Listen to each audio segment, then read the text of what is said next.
Эфирда Татарстан хәбәрләре программасының төп чыгарылышы студияда Фәнис Камал Хәйрлеки, хәзер бүген булачак темалар турында. 10 ел тарихи кыйммәтләр сагында. Яңарыш фондына нигез салынганнан бирле бүгенгә кадәр нинди эшләр башкарылган? Бу хакта тулырак Рания Абдрахманова.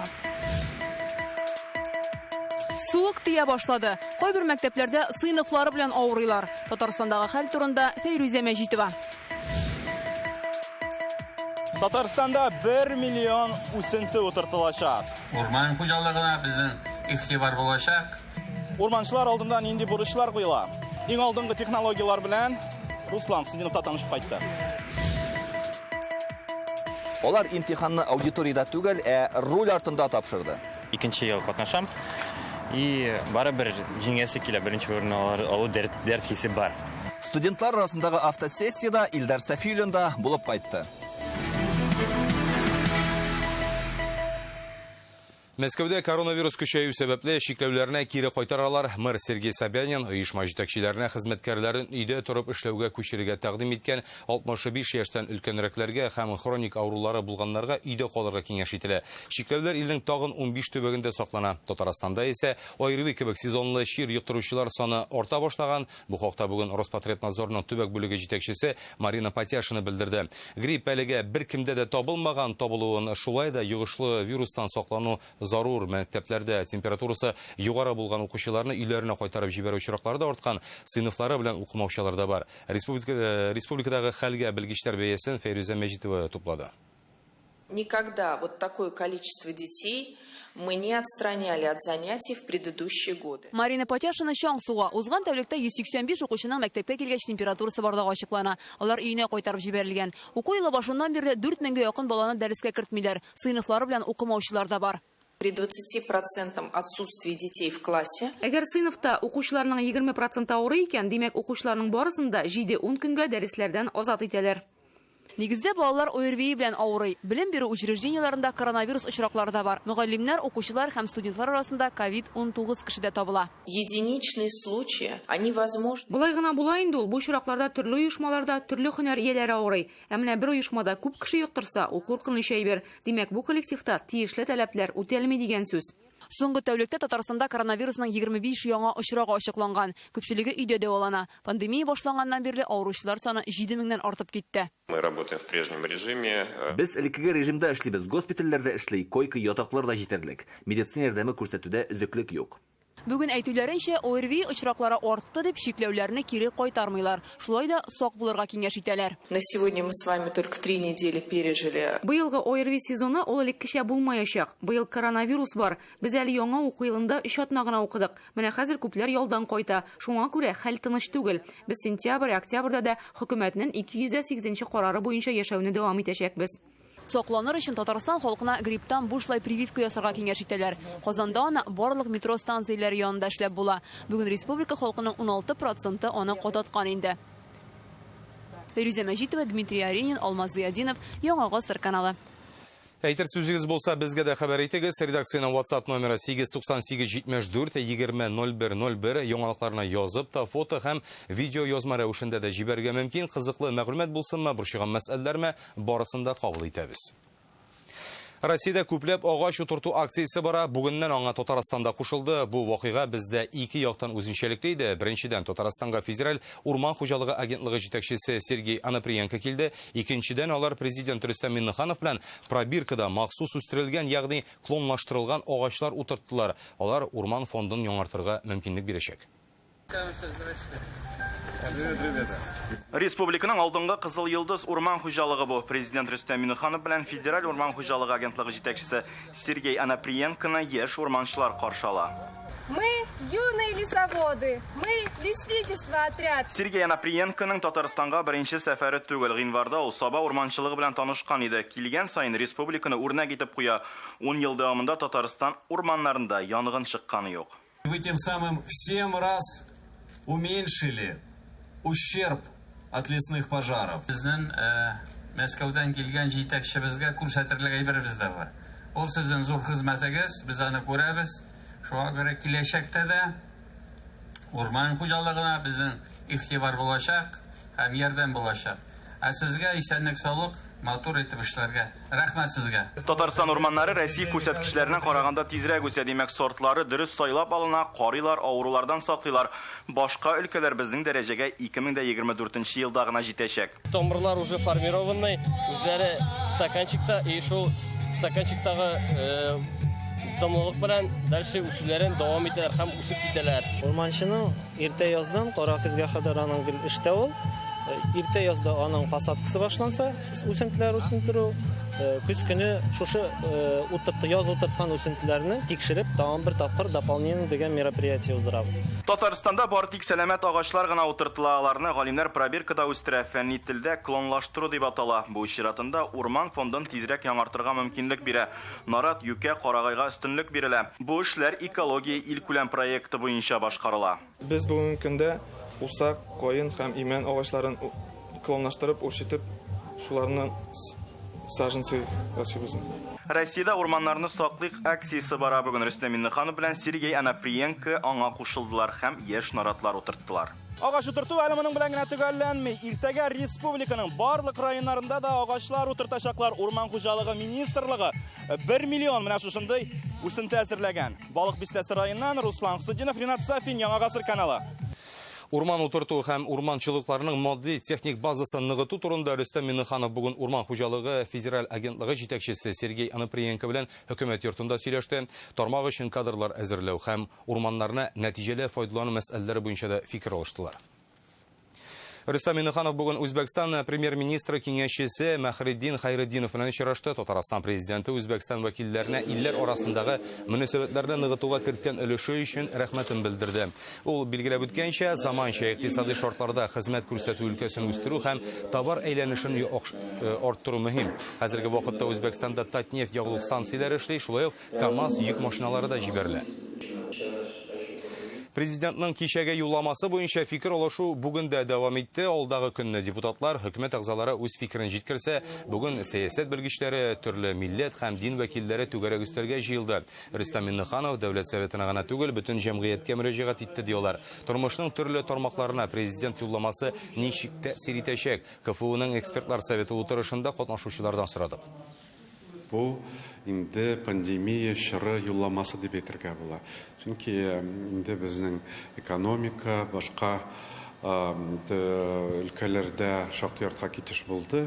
Пандемия гына гаепле түгел, инде монда бөтен дөньяда барган процесслар. Шуңа күрә әлбәттә президентның төп фикере бүген без менә халык турында кайгыртырга тиешбез һәм икътисадны инде һәр хәлдә 19 ел ахыры дәрәҗәсенә күтәрергә бик мөһим. Конкретики касалось. Конкрет мәсьәләләргә тукталуын билгеләп үтәр идем. Кемгәдер бу вак әйбер булып тоелыр. Чынлыкта алар бик мөһим. Әйтик, Камал театрын ремонтларга кирәк диде. Ул Казанның туристларны җәлеп итүче мөһим биналарның берсе. Шулай ук күз авыруларын дәвалаучы яңа хастаханә турында әйтте. Булар барысы да тормыш сыйфатын яхшырту өчен. Ислам динен рәсми хәлдә кабул итүне 1000 ел үткәрүенә бер төрле бәяләү булды һәм дә үткәрәбез дигән шунда вәгъдәсе булды. Беләбез, инде халкыбызның телендә вәгъдә иман дигән сүз бар. Президентыбыз вәгъдә иткән эшне эшли. Шуңа күрә бу 1000 еллыкны без Алла берсе матур итеп үткәреп җибәрәбез. Говоря о пандемии. Пандемия турында сөйләгәндә Рөстәм Нургали улы социаль-икътисади үсешнең төп күрсәткечләренең берсе итеп сәламәтлекне атады. Заводлар төзү, эш урыннары булдыру, стадионнар төзү бик әйбәт, әмма кеше сәламәт булмаса, моның әһәмияте калмас иде. Туган телләр һәм бердәмлек елы дип игълан итүне ничек кабул иттегез?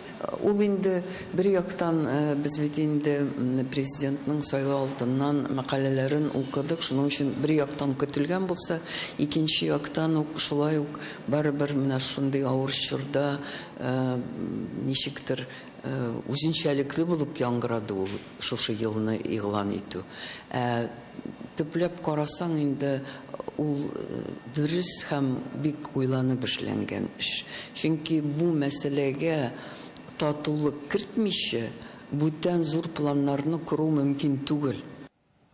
Быел Татарстанның Яңарыш фонды 10 еллык юбилейын билгеләп үтә. Аңа беренче президент Минтимер Шаймиев нигез салган иде. Шушы еллар эчендә Казан гына түгел, Булгар белән Зиядә бөтен планетага таныла. Коллективны котларга бүген Татарстан президенты Рөстәм Миннеханов килде. Ул фонд алдына нинди яңа бурычлар куясың? Мине кичкене чагында Минтимер түгел, безнең авылда шулай иде. Сүзне, исемне кыскартып әйтәләр иде.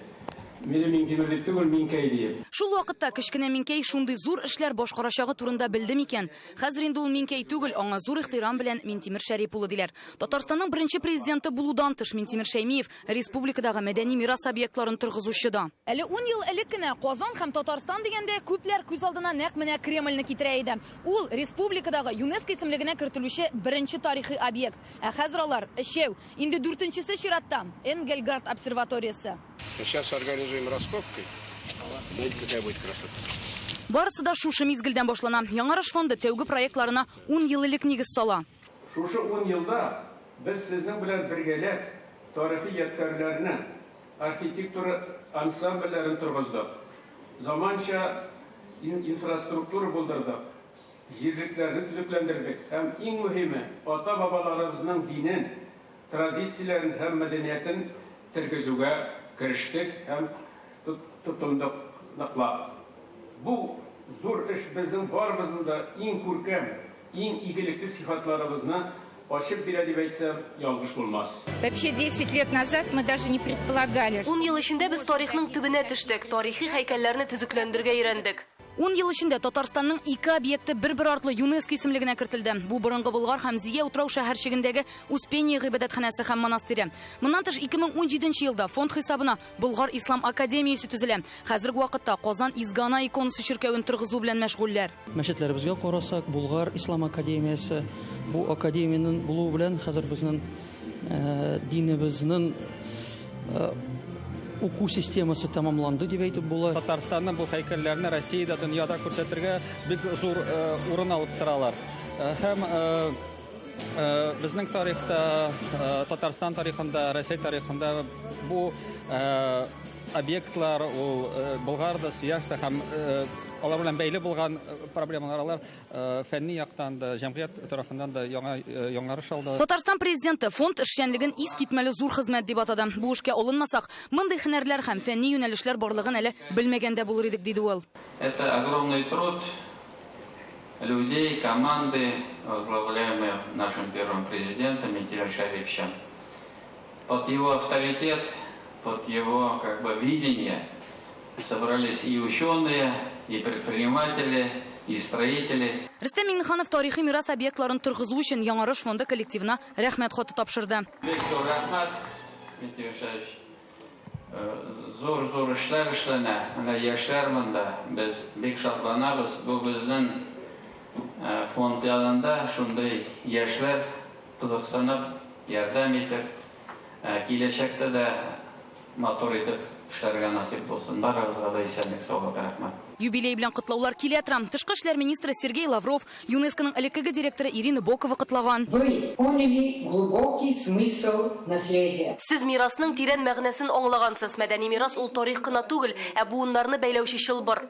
Яңарыш тарихи һәйкәлләргә генә кагылмый, ул рухи кыйммәтләрне үз эченә ала. Шуның яңа мисалы күп телдә белем бирүче адымнар мәктәпләре. Алар да Минтимер Шәймиев тәкъдиме белән тормышка ашырыла. Рания Абдрахманова, Данил Филатов, Яңа гасыр каналы.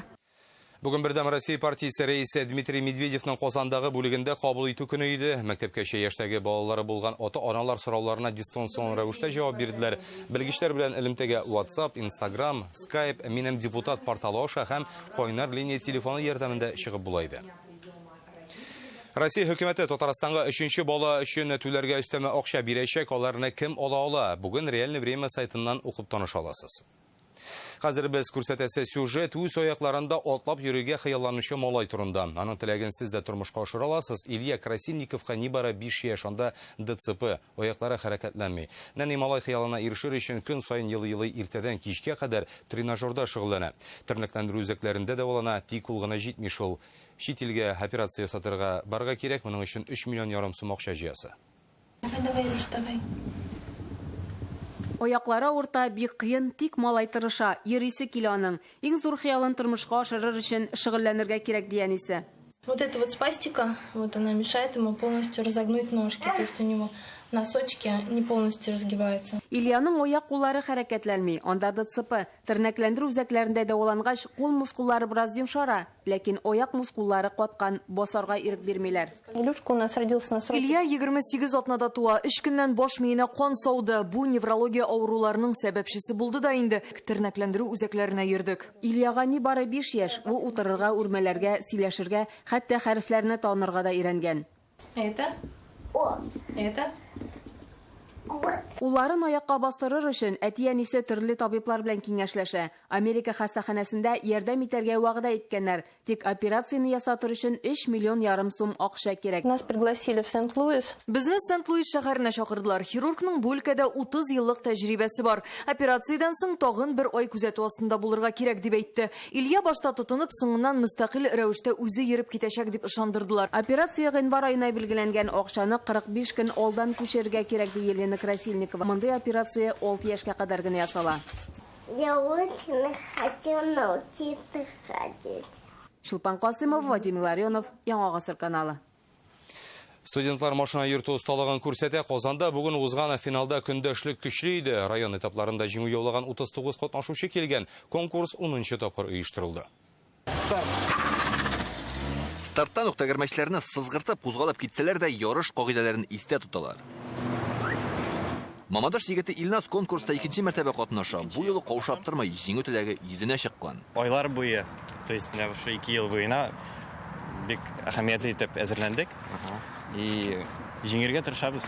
Егетләргә яшел үзән кызы Илзирә дә көндәшлек күрсәтә. Конкурста ул бердән-бер кыз. Дулкынлануны басар өчен белгән дугаларны укый һәм машинадагы дисциплина тота. Мин машинада 3 ел конкурста катнашырга яратам. Монда төгәллектән тыш тизлек тә бик мөһим. Шуңа яшьләр асфальтны кыздыра. Это золотые времена, вы об этом еще будете. Яшьлек ул алтынга тиң вакыт. Сез әле бу чорны искә төшерәчәксез. Уку, эшләү, камилләшү, тормышта актив яшәү рәвеше алып бару бәхет. Конкурста 39 студент катнаша. Алар Татарстанның 10 районыннан җыелган. Размерлары бездә дә шулай кылган, положение буенча. Катлаулырак булыр дип уйлыйм. Юрист һөнәрен үзләштерүче Рөстәм Бакиров хоккей уйнарга ярата. Бүгенге конкурста Стэнли Кубогының финалы саманды. Мин бик яхшы әзерләндем. 2 ел йөрим. Студентлар арасында узатырган әлеге конкурс автосессия дип атала. Ягъни гадәти имтихан вакытында аудиторияда яшьләр ниндидер шуклык белән әле үзләренең имтихандарын тапшырырга мөмкин. Ә инде руль артында бары тик үзеңнең белемеңне һәм осталыгыңны кулланырга кирәк. Чөнки техниканы берничек тә алдап булмый. Җиңүчеләр кубок медальләрдән тыш истәлекле бүләкләргә дә ия була. Илдар Сафиуллин, Игорь Романов, Яңа гасыр каналы.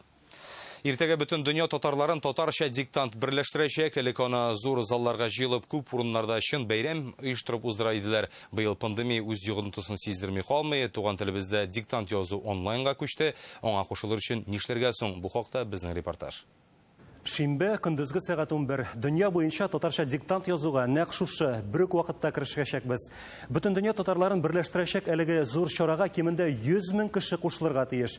Нәкъ асырның юбилее саны буенча. Әйдәгез, матур ана телебезне саклап, киләчәккә тапшырайык. Син татарча диктант язасыңмы? Без язабыз. Татар телеңне сынап кара. Туган телебезне без хөрмәтлибез, яратабыз. Татарлар белән элемтәне исә безнең канал оештыра. Санитар-эпидемиологик вазгыятькә бәйле рәвештә турыдан-туры эфирда быел акцияны ТНВ һәм ТНВ Планета каналлары трансляциялый. Барлык таләпләрне үтәгәндә Россия төбәкләрендә, чит илләрдә һәм Татарстандагы махсус мәйданчыкларга да җыела алалар. Акцияны оештырырга теләгән һәр кешегә татарча диктант дигән сайтта теркәлергә кирәк. Ул менә шундый кыяфәттә булачак. Шушында ук бланкында бастыра аласың. Аның формасы менә мондый. Һәм диктантыңны тикшерәчәк белгечләрне дә шушыннан ук сайларга кирәк. Диктантның онлайн трансляциясына сылтама да шунда ук урнаштырылган.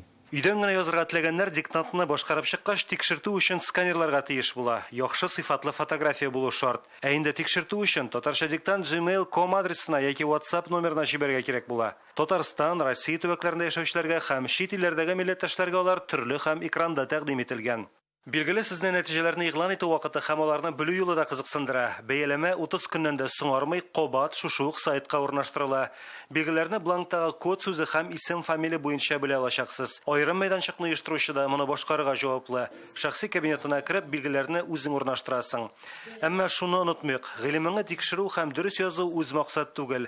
Татарча диктантта катнашу ул зур бер милләт булуыбызны күрсәтү һәм үзеңне аның бер лаеклы вәкиле итеп танытуда.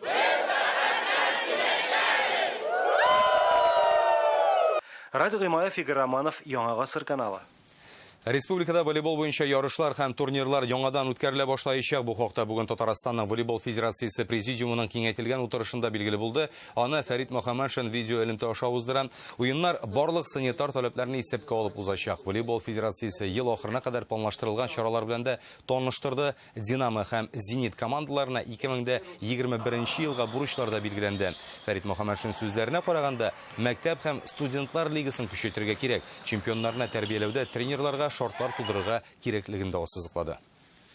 Җиһанга көз кердеме, урманда кыргый җәнлекләр өчен ашханәләр эшли башлый. Урманчылар аларны атна саен азык-төлек белән тәэмин итә. Ашлык, кайын ботаклары, печән һәм туз алып киләләр. Аларга мәктәп укучылары да булыша. Балалар кышлар, куян һәм пошиларга куелган җимлекләргә азык салалар. Мәктәп укучылары иртәнге ашны урманга ук китерә. Кышлар поши һәм куяннарны тәмле ризык белән сыйлыйлар. Мондый ярдәм көз һәм кыш айларында аеруча кирәк. Мы стараемся. Без һәрвакыт урманда җыештырабыз, җимлекләр куябыз. Әгәр аның бушаганын күрсәк, азык салабыз. Для меня это открытие, что я приехала в лес. Мин кыргый хайваннарны ашатырга кирәк икәнен белә идем. Урманга килеп ярдәм итеп була икән бит. Бу минем өчен ачыш булды. Пшено, бобовые культуры. Кышлар сулы һәм борчак белән сыйланса, куяннарга кайын ботаклары, ә кабаннарга печән алып киләләр. Мондый мултабынны урманчылар атна саен кыра. Лаеш айынында гына атна дәвамында урманга ярты тонна ашлык китерәләр, ә пошилар өчен аерым сый – тоз. Здесь сейчас находится соль, которая необходима животным. Урманчылар җимлекләрне ияләшкән урынга куярга тырыша. Шулай эшләгәндә хайваннар азыкны тизрәк таба. Сейчас лосиха будет ходить беременная всю. Хәзер пошилар буаз. Бу җимлекләр аларга һәм балаларына кышын ачтан үлмәскә ярдәм итә. Татарстан урманнарында кыр кәҗәләре күбәйгән, элек 1 меңләп кенә булсалар, соңгы 10 еллыкта аларның саны 5 тапкырга арткан. Пошилар да калышмый, урманчылар 9000 баш исәпләгән. Аларны хәтта шәһәр урамнарында да күргәлиләр. Хәзер белгечләр кабан дуңгызлары санын саклап калу өчен эш алып бара. Вирус АЧС, то есть. Россиядә кабаннар Африка чумасыннан күпләп һәлак була. Бу проблема әлегә Татарстанга килеп җитмәде. Без тиешле чаралар күрергә тырышабыз, анализлар алып торабыз. Ашаган малда өмет бар. Шуңа хайваннарны җәй җиткәнче шулай ашатып тормакчылар. Шулпан Касыймова, Алмаз Ядзинов, Яңа Гасыр каналы. Бүгенгә менә шундый хәбәрләр иде, уңышлар сезгә һәм әлбәттә Яңа Гасыр каналында гына калыгыз.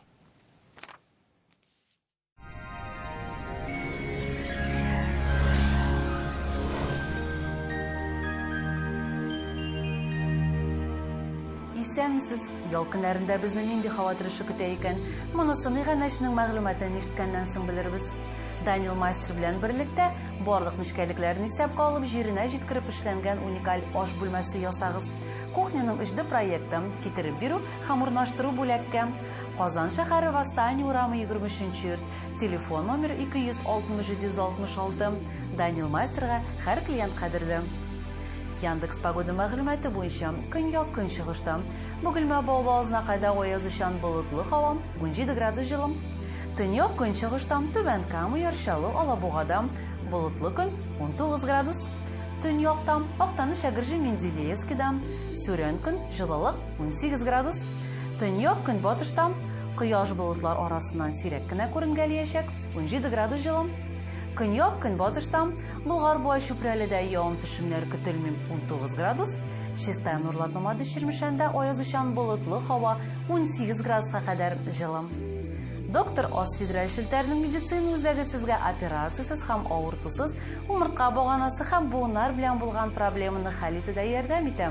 12 ел дәвамында Россиянең 10 шәһәрендә клиника табиблары ярдәмендә 39 меңгә якын кеше операция ясамыйча ярдәм ителгән. Артрит, артроз, бүсер, операция. Тукта, умыртка баганасы һәм буыннар авыртуы вакытында доктор Остка ашыгыгыз. Бирдә иң куркыныч авыруларны операциясыз һәм протезларсыз дәвалыйлар. Өр-яңа җиһазлар һәм дәвалау схемалары. Доктор Ост. Чтобы экономить на такси, переходи на Диди. Скачай приложение или закажи по телефону. Таксига күп акча китәме? Диди компаниясына мөрәҗәгать итегез. Яңа сервис Казанда да эшли башладым. Такси чакыру өчен кушымта урнаштырыгыз яисә 210 40 номерына шалтыратыгыз. Мәркәзебез Казанда аязучан болытлы һава, көндез 17-19 градус жылы, җил төньяктан уртача тизлектә. Атмосфера басымы төркемеш баганасының 765 мм тәшкил итә. Һаваның чагыштырмача дымлылыгы 62%. Җирнең магнит кырым тыныч. Бу атнада һава торышы белән сезне мин иркә таныштырдым. Киләсе очрашларга кадәр